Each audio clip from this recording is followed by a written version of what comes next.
Hello everyone, happy constitution day. అసలు మన constitution ఎలా స్టార్ట్ అయిందో తెలుసా? మన కాన్స్టిట్యూషన్ 26 నవంబర్ 1949లో అడాప్ట్ చేశారు.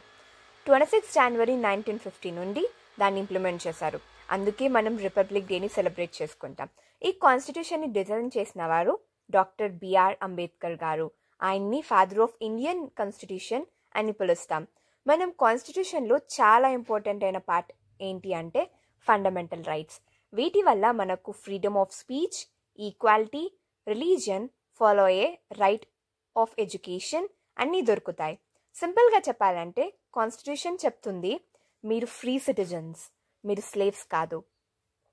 అలాంగ్ విత్ రైట్స్ మనకు ఫండమెంటల్ డ్యూటీస్ కూడా ఉన్నాయి.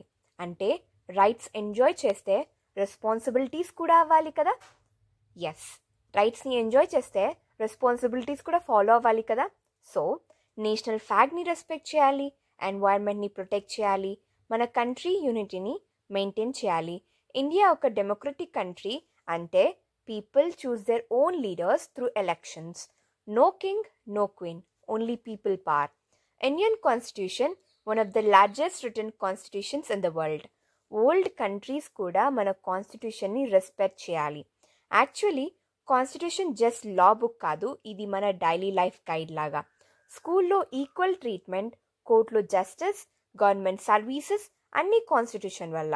So we should feel proud to be Indians. Happy constitution day.